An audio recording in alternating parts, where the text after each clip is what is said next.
कुमार जी का हुआ कि हमारे चेहरे पे बिहार के जनता ने वोट दिया। रोक तो लगते रहेगा और लगना भी चाहिए, हम उस बात का भी स्वागत करते हैं।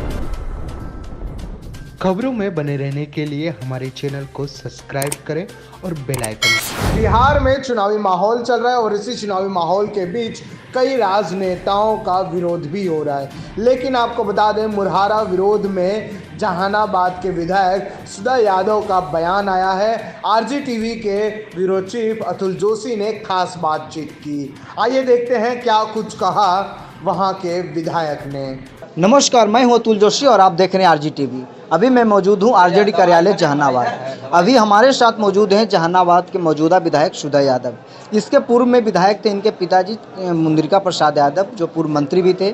उनके निधन के बाद इनको आरजेडी उम्मीदवार बनाया और ये जीत हासिल किए उपचुनाव में। और अभी हमारे साथ मौजूद हैं, इनसे खास बातचीत करेंगे जहानाबाद के मुद्दों को लेकर के, जहानाबाद की समस्याओं को लेकर के। विधायक जी, आरजीटीवी में स्वागत है आपका। धन्यवाद। विधायक जी, सबसे पहले आपसे सवाल आपसे करना चाहेंगे, जैसा कि अभी जहानाबाद में जो माहौल चल रहा है, चुनावी माहौल चल रहा है, अलग अलग पार्टी चुनावी माहौल में उतर चुके हैं, तो आपका लड़ाई किससे है? क्योंकि लोजपा भी यहाँ पे उम्मीदवार उतार चुकी है और वो कह रही है कि हमें बीजेपी से गठबंधन है, मोदी जी हमारे दिल में हैं और वो अपना उम्मीदवार उतारे, तो आपका लड़ाई किससे है? सीधा सवाल आपसे। देख लीजिए, लड़ाई किसी से नहीं है हमको। जिस चुनावी लड़ाई किससे? कोई किसी से कोई लड़ाई नहीं है हमारी जी। क्योंकि जहानाबाद की महान जनता ने इतना अपार स्नेह और समर्थन दिया है हमको, इससे हमको कहीं नहीं लगता है कि कोई लड़ाई में है। क्योंकि आपने देखा पिछले उपचुनाव को कि जितना वोट से जहानाबाद की महान जनता ने हमको चुनाव जिताया, उतना दूसरे जो हमारे प्रतिद्वंदी थे उनको वोट आया था, तो उसको लड़ाई नहीं कहते। इसलिए हम सीधे सीधे जहानाबाद के महान जनता के आशीर्वाद से, है ना, कहीं कोई कुछ नहीं है। विधायक जी, यानी शिक्षा मंत्री को भी आपने पीछे छोड़ दिया, इंदु कश्यप जो लोजपा उम्मीदवार हैं उनको पीछे छोड़ दिया, यानी क्या लग रहा है कि एक तरफा वोट आएगा आपको? आपको बता देते हैं, 15 के चुनाव में लालू यादव जी के नाम पे वोट दिया बिहार की महान जनता ने। जी जी। और उस समय हमारे पिताजी उम्मीदवार थे। तब पूरे जगह में नीतीश कुमार जी का हुआ कि हमारे चेहरे पे बिहार के जनता ने वोट दिया। और 17 महीने के बाद अलग हुए और 24 अक्टूबर 1917 को हमारे पिताजी को 2017 को हमारे पिताजी का निधन हो गया। उसके बाद चुनाव हुआ। हमारे राष्ट्रीय अध्यक्ष जी हम लोगों के बीच में नहीं थे और जो चुनाव हो रहा था उसका नेतृत्व आदरणीय तेजस्वी यादव कर रहे थे, बिहार के भावी मुख्यमंत्री। जी जी। और अकेले, क्योंकि यहाँ सरकार और मुख्यमंत्री जी का लगातार कार्यक्रम हो रहा था, लेकिन तेजस्वी यादव अकेले, राजमाता राबड़ी देवी ने और सभी हमारे पार्टी के नेताओं ने उनको बताने का काम किया। और जहानाबाद की महान जनता ने खास करके बताने का काम किया कि 15 के चुनाव में जो हम वोट दिए थे, जो मैंडेट दिए थे, वह लालू यादव के नाम पर दिए थे। और उसकी पुनरावृत्ति जो हम जब चुनाव लड़ रहे थे, उपचुनाव अपने पिता के निधन के बाद, उसको प्रमाणित करने का काम किया। इसलिए कहीं कोई बात नहीं। उस पर तो ये कहा गया था कि सिंपैथिक वोट जो है सुधा यादव को मिला है। एक बात जान लीजिए, सिंपैथी वोट ठीक है, मिला है। जी जी। मतलब लेकिन आम जो धारणा होता है कि शासन और सत्ता, इसके पहले जी। हम यही देखते थे कि कोई भी उपचुनाव होता था तो सरकारी पार्टी के लोग ही चुनाव जीतते थे, जी। है ना। लेकिन सरकार के मुखिया से सभी वर्ग के लोग, खास करके युवा, जो बेरोजगार हैं, जो किसान हैं, व्यवसायी हैं, जो जिन लोगों ने 15 के चुनाव में विश्वास जताया था, सब लोग अपने आप को ठगा हुआ महसूस किया है। मतलब इसलिए यह प्रमाणित कर दिया है उपचुनाव में भी। और इस बार भी चाहे वह शिक्षक हो, मजदूर हो, छात्र नौजवान हो, बेरोजगार हो, सब लोग कहीं ना कहीं असहज, असहाय महसूस कर रहा है। और उन लोगों को सिर्फ एक ही तरफ निशाना है, ध्यान है, वह तेजस्वी यादव हैं, जिसके प्रति पूरी आशा उम्मीद के साथ उनको देख रहा है। विधायक जी, आपने दौरा कर रहे हैं, लगातार जनसंपर्क कर रहे हैं, तो पब्लिक का क्या वहाँ पे माहौल देखने को मिला? जैसा कि मैंने एक वीडियो आपका वायरल हुआ था जिसमें मुरहारा में रोड नहीं तो वोट नहीं करके पहले लोग ऐलान कर चुके थे कि जो भी जनप्रतिनिधि आएंगे उनसे सवाल करेंगे, और मौजूदा विधायक आप थे, इसके पहले आपके पिताश्री मुनिरका प्रसाद यादव जी थे।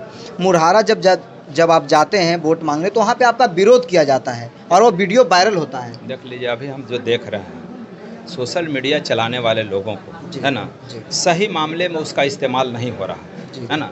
आप उस वीडियो में देखे होंगे कि 2-3 लोग, है ना, वो अपने वीडियो भी बना रहे हैं और अपने मुर्दाबाद का नारा भी लगा रहे हैं, है ना। वो सब लोग चिन्हित हैं।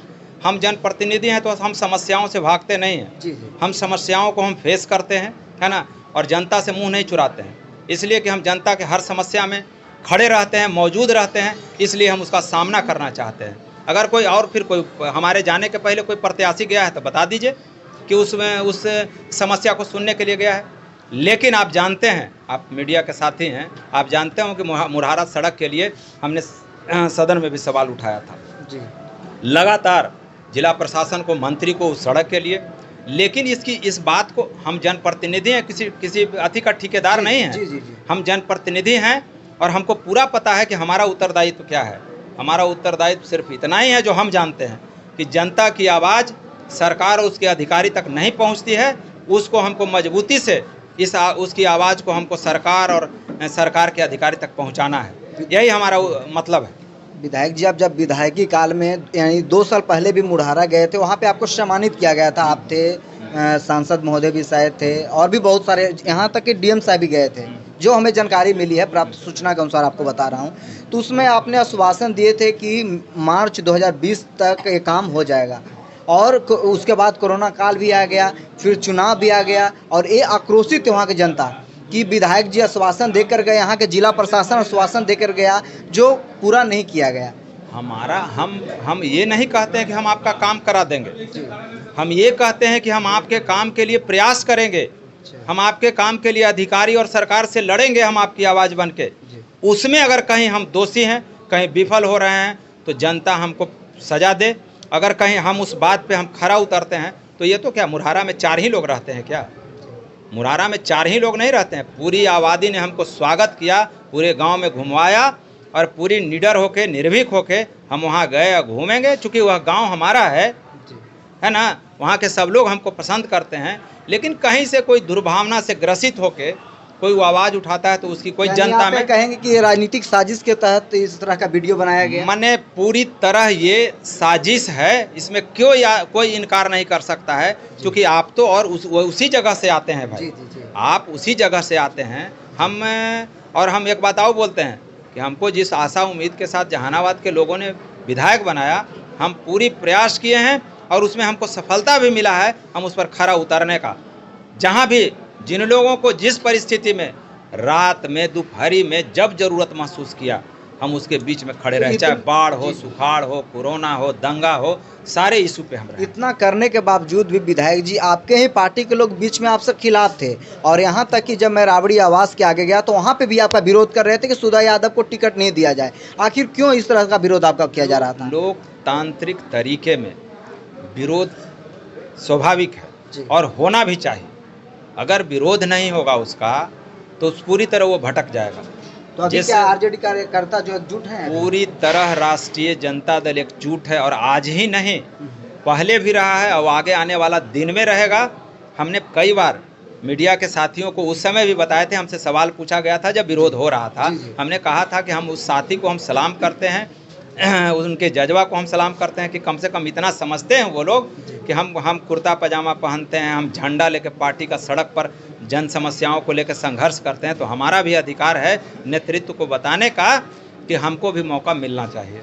तो वो अपनी मांग को लेके गए थे, उसी में कुछ अपना बात रखते हैं। यानी आपके पार्टी के लोग जो टिकट लेना चाहते थे उन लोग विरोध कर रहे थे कि इन्हें टिकट कटे तो हमें टिकट मिल सकता है। नहीं, विरोध का वो मतलब नहीं, विरोध का मतलब था कि हमको भी मौका मिले। अच्छा, है ना, विरोध का ये था कि हमको भी मौका मिले, भाई हम भी पार्टी का झंडा। तो अभी क्या है, वो मान गए हैं, आपके साथ हैं सभी? अभी नहीं, वो लगातार उसी समय से, है ना, जैसे ही अनाउंस हुआ कि सुधा यादव राष्ट्रीय जनता दल महागठबंधन के प्रत्याशी होंगे, तो सब लोगों ने मीटिंग करके बुला करके हमको माला पे, ये भी वीडियो आपने देखा होगा, है ना, कि माला पहना करके और सब लोग अपने काम में लग गया। सब लोग एकदम पूरी तरह जैसे वो लोग समझ रहे हैं कि हम स्वयं सुधे हैं और हम चुनाव लड़ रहे हैं, इस तरह लोग मेहनत कर रहा है रात दिन। विधायक जी, आप पे ये भी आरोप लगा था कि कोरोना काल में विधायक जी नजर नहीं आए।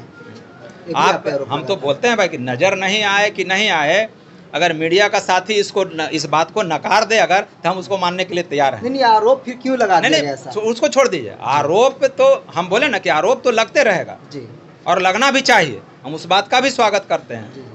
हम तो वही तो बोल रहे हैं भाई कि आप अगर पूछ लीजिए, आप तो गवाह हैं इसके कि सिर्फ हम ही रहे कोरोना काल में, बाढ़ में, दंगा में, कोई नहीं रहा, कोई नहीं रहा है। हम रहे, हमारे पार्टी के कार्यकर्ता लोग भी रहे। जहानाबाद की महान जनता के लिए आप क्या अपील करना चाहेंगे? हम जहानाबाद की महान जनता से अपील करते हैं कि 28 तारीख को लोकतंत्र का जो महापर्व है ना, उसमें उसके गवाह बनिए। अपना एक एक वोट राष्ट्रीय जनता दल महागठबंधन प्रत्याशी सुदय यादव को दें। और फिर हम अपील करते हैं दूसरा कि अगर हमारे कार्य से, व्यवहार से, विचार से किसी आदमी को अगर किसी तरह का ठेस पहुंचा होगा तो उसके लिए हम माफ़ी भी मांगते हैं और विश्वास दिलाते हैं कि आगे आने वाले दिन में उसकी पुनरावृत्ति नहीं होने देंगे। बहुत बहुत धन्यवाद विधायक जी।